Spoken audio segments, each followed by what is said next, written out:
Hello. We have to start with a new concept, new chapter today. That is ordinal approach or indifference curve approach.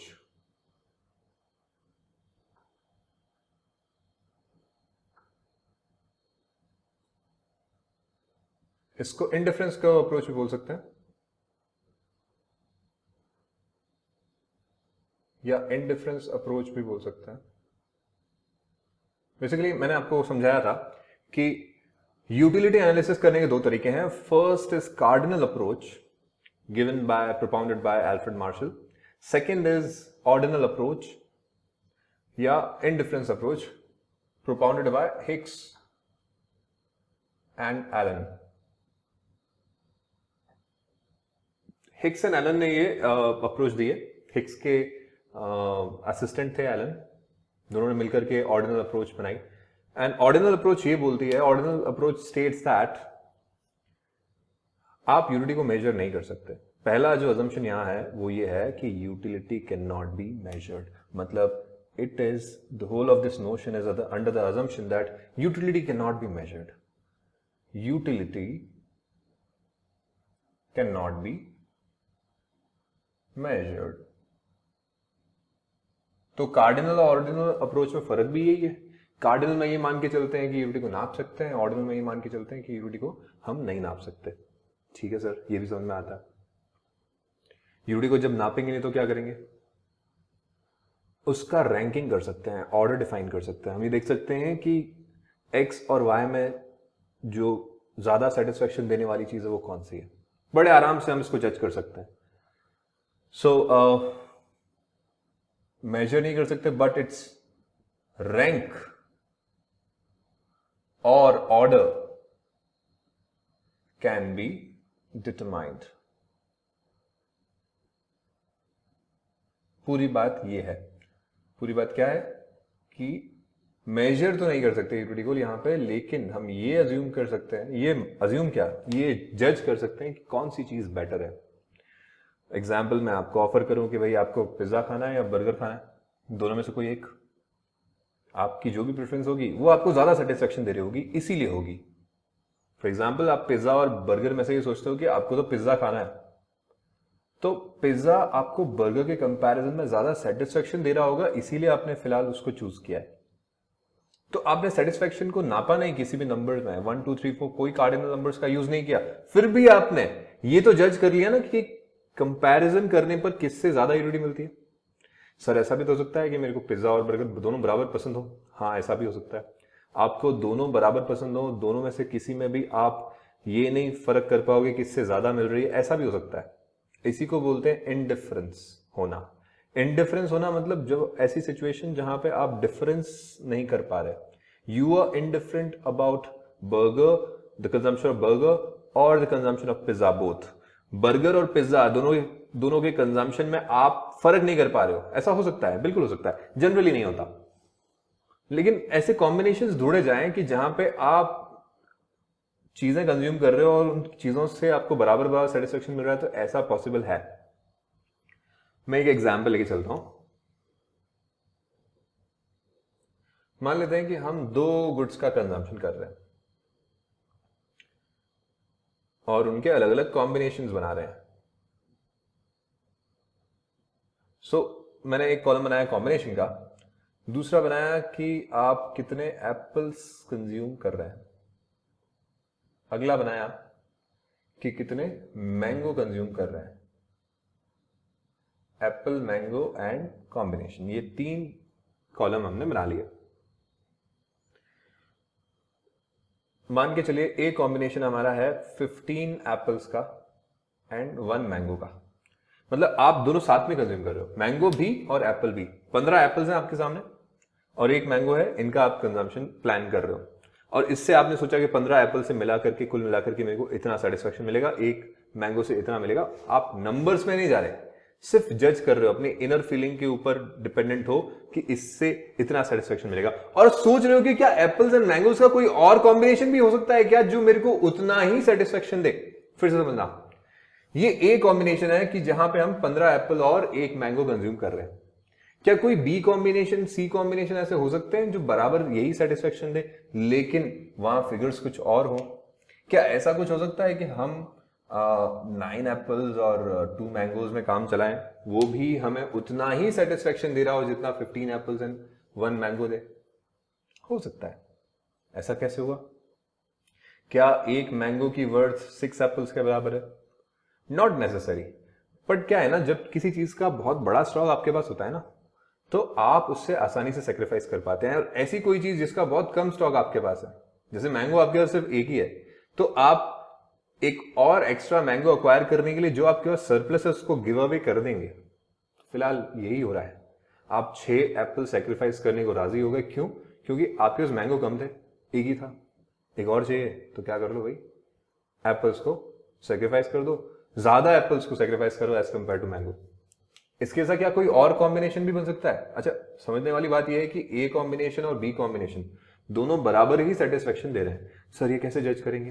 यही तो example लिया है हमने भाई, कुछ तो अज्यूम करेंगे ना। यही अज्यूम किया है कि एक कॉम्बिनेशन और दूसरा कॉम्बिनेशन, ये दोनों कॉम्बिनेशन ऐसे बने हैं जो आपको बराबर सेटिस्फेक्शन देते हैं, which provide you the same level of satisfaction. मतलब आप ए और बी में से किसी में भी डिफरेंस नहीं कर पा रहे हो when it comes to satisfaction. हम अभी पैसे की बात नहीं कर रहे, हम ये नहीं देख रहे कि एप्पल कितने का आता है, मैंगो कितने का आता है, कितना खर्चा हमारा हो जाएगा एप्पल और मैंगो के कॉम्बिनेशन में।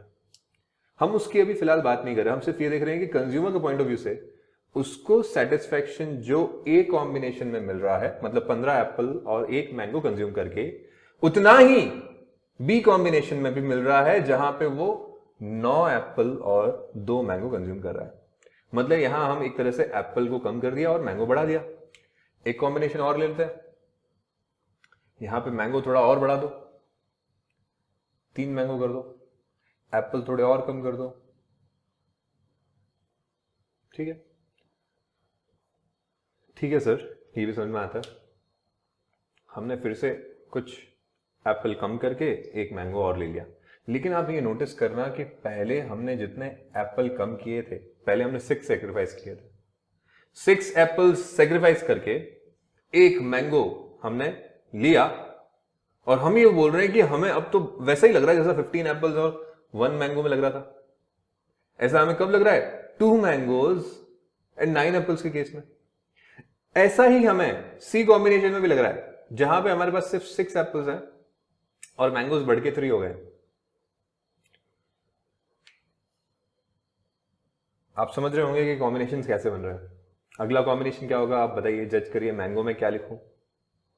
1 2 3 के बाद 4 ऑब्वियसली, और यहां पे कुछ कम होगा, 6 के बाद थोड़ा कम लिखूंगा, 6 के बाद 3 तो नहीं लिखूंगा।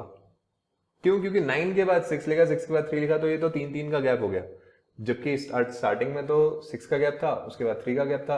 अब थोड़ा कम गैप होना चाहिए, पैटर्न तो यही बता रहा है। सो आई वुड राइट कि यहां पर आपके पास 4 एप्पल्स और 4 मैंगोज का कॉम्बिनेशन बनता है, ठीक है?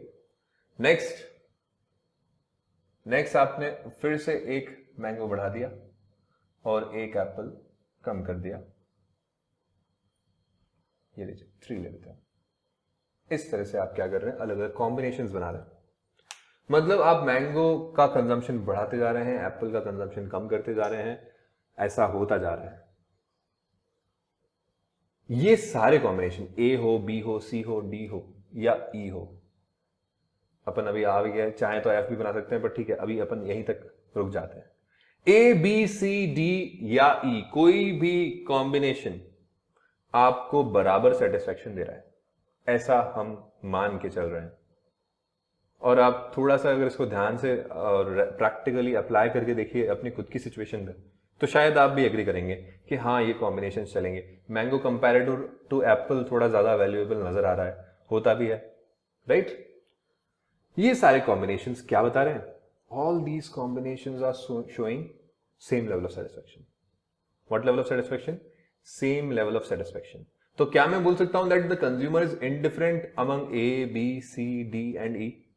इनडिफरेंट का मतलब बच्चों, डिफरेंट का मतलब अलग अलग, तो इनडिफरेंट का मतलब जहां अलग अलग नहीं जज कर पा रहे, जहां आप ये जज नहीं कर पा रहे कि this is different and this is different and this is different और this is better, this is worse, ये सब जजमेंट्स अगर आप नहीं ले पा रहे तो वो सिचुएशन आपके लिए कौन सी होगी, जहां आप इनडिफरेंट हो। ठीक है, तो ये सारे कॉम्बिनेशन में ए बी सी डी और ई में आप क्या हो, इनडिफरेंट हो। If you are indifferent among all these combinations, तो इनको, इन सारे कॉम्बिनेशंस के जो शेड्यूल है उसको मैं बोलूंगा इनडिफरेंस सेट। ये जो टेबल है, this is known as indifference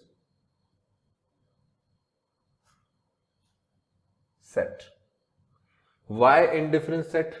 It is a set of all the combinations of two goods which provide the consumer same level of satisfaction, due to which the consumer is indifferent among the combinations.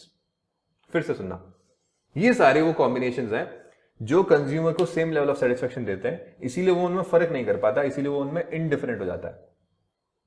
सो मैं फिर से बोलता हूं, what is indifference set? Indifference set is a set of all the combinations of two goods which provide the consumer same level of satisfaction. और क्योंकि ये same level of satisfaction दे रहे हैं, that's why the consumer is indifferent among these combinations. इसलिए वो उनमें फर्क नहीं कर पाता। तो थोड़ा सा लिख लेते हैं।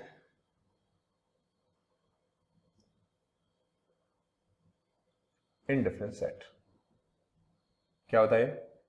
It is a set of all the combinations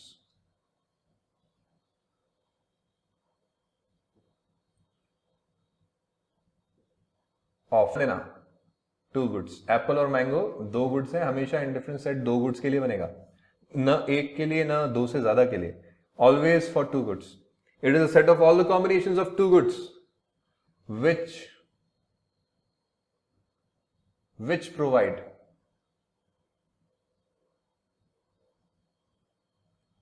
the consumer same level of satisfaction.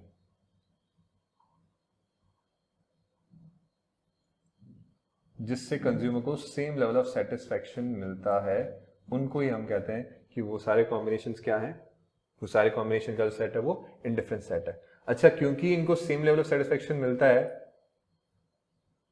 तो मैं ये लिख सकता हूं in such a way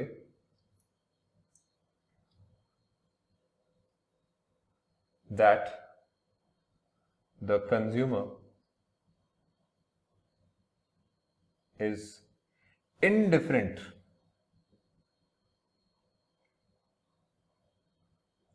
among these combinations. इन कॉम्बिनेशंस में कंज्यूमर खुद को इनडिफरेंट पाता है, वो ये जज कर लेता है कि हाँ यार मैं नहीं पता कर पा रहा कि ए बढ़िया है, बी बढ़िया है, सी बढ़िया या डी बढ़िया है या फिर ई बढ़िया है, बिकॉज सब में बराबर सेटिस्फेक्शन मिल रहा है। किसी में भी ऐसा नहीं कि थोड़ा कम थोड़ा ज्यादा। क्या हमने अब तक यहां कोई यूनिटी का मेजरमेंट किया? नहीं किया। नंबर्स की फॉर्म में तो नहीं किया। हाँ, हमने हमारी इंटरनल फीलिंग के हिसाब से ये जरूर जज कर लिया कि इस कॉम्बिनेशन में और इस कॉम्बिनेशन में हमें बराबर सेटिस्फेक्शन मिलता है, तो वो तो हर ह्यूमन बीइंग कर सकता है, राइट? तो हमें यूनिटी को अब तक तो मेजर करने की जरूरत नहीं पड़ी, आगे और देखेंगे। तो पहला कॉन्सेप्ट हमारे सामने आके आ गया, इंडिफरेंस सेट। इंडिफरेंस सेट क्या होता है? Set of all the combinations. कितने गुड्स का? टू गुड्स, जो क्या करते हैं? Which provide the consumer same level of satisfaction. उसकी वजह से कंज्यूमर को क्या हो जाता है? The consumer becomes indifferent among these combinations. I hope इतना समझ में आया। थोड़ा सा आगे बढ़ते हैं।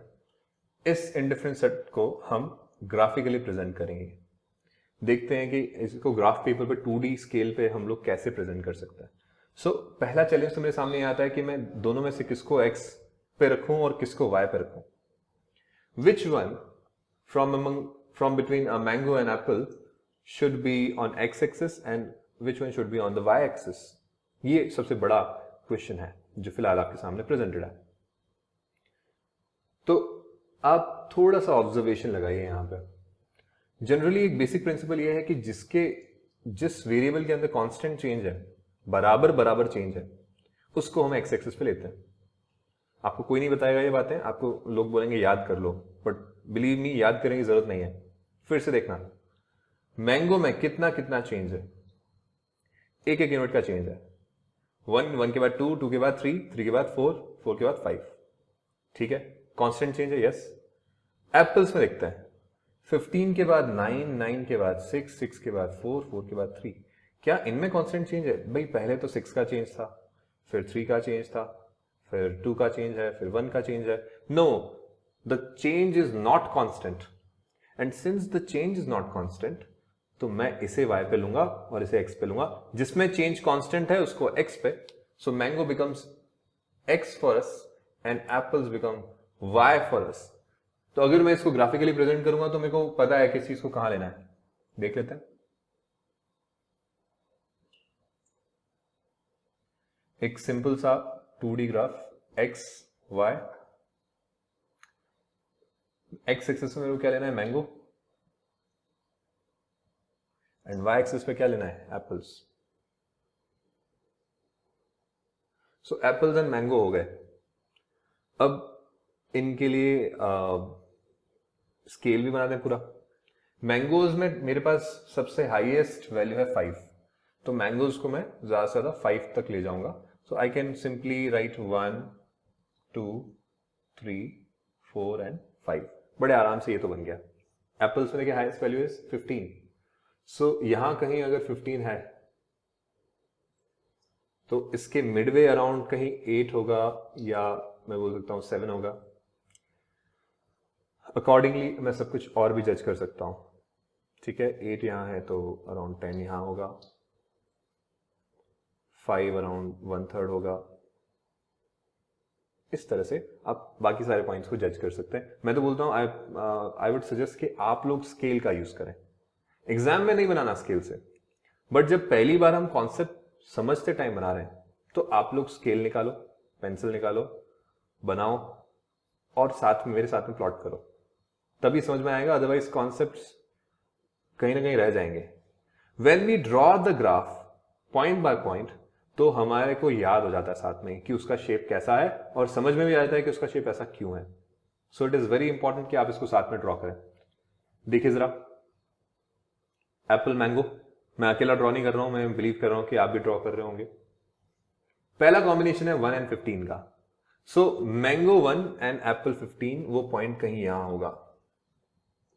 आई थिंक इसमें कोई दिक्कत नहीं है। पहला पॉइंट तो हमारा प्लॉट हो गया। Second point is mango 2 and apples 9। Mango 2 apples 9 कहां? यहां पे जी, बिल्कुल थोड़ा सा साइड में।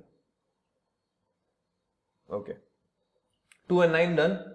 Next is 3 and 6. Mango 3, apple 6. 3 and 6 somewhere here.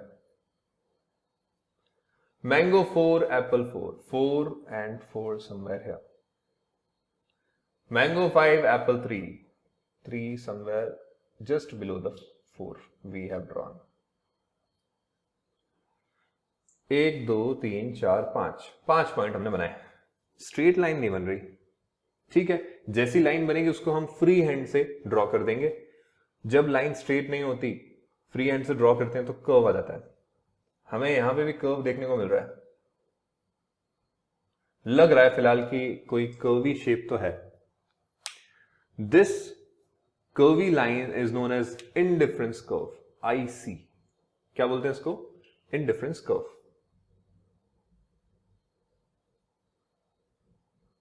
बताने की जरूरत तो नहीं है, पर इंडिफरेंस कर्व नाम इसलिए पड़ा क्योंकि इंडिफरेंस सेट से बना है। What is indifference curve now? How do we define it? मैं बोलता हूं अगर सेट याद है ना तो कर्व की डेफिनेशन बड़ी आसान हो जाती है।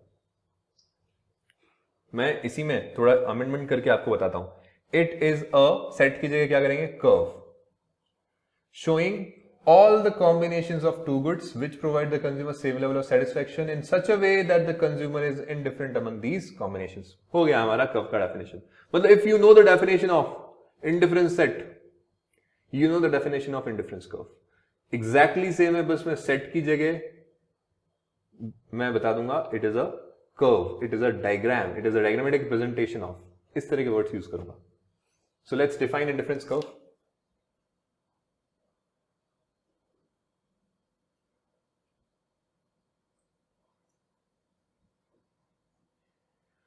कैसे डिफाइन करेंगे?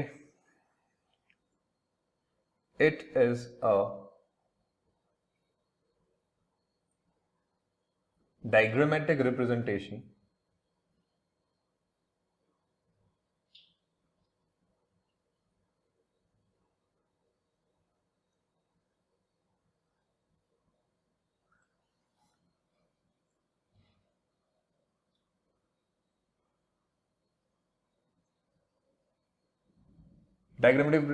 of बाकी सारी लाइन वही से all the combinations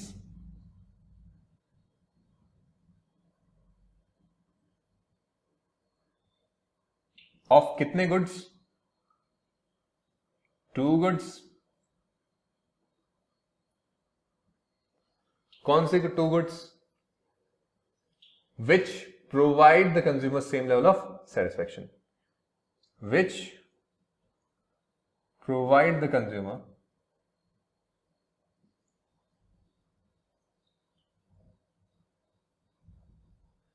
same level of satisfaction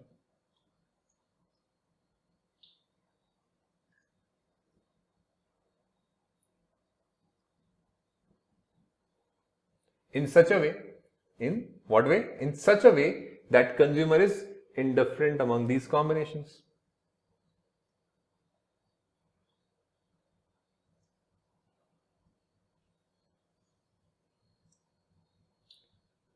That the consumer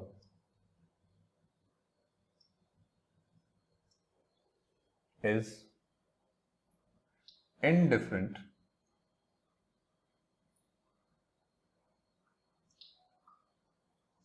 among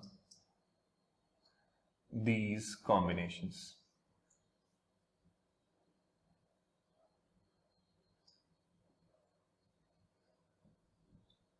बस ये हमारा इंडिफरेंस कर्व का डेफिनेशन हुआ। तो इंडिफरेंस कर्व क्या है? एज सच एक डायग्रामेटिक प्रेजेंटेशन है किसका, यही सारे पॉइंट्स को डायग्रामेटिकली प्रेजेंट कर देंगे तो इंडिफरेंस कर्व बन जाता है। All the combinations of 2 goods, all the possible combinations of 2 goods which provide the consumer same level of satisfaction. क्योंकि इनमें वो फर्क नहीं कर पाता इसीलिए नाम है इंडिफरेंस कर्व। आई होप ये पूरा कॉन्सेप्ट आपको समझ में आ गया होगा। एक बार इसको कॉपी करिए फिर आगे बढ़ते हैं।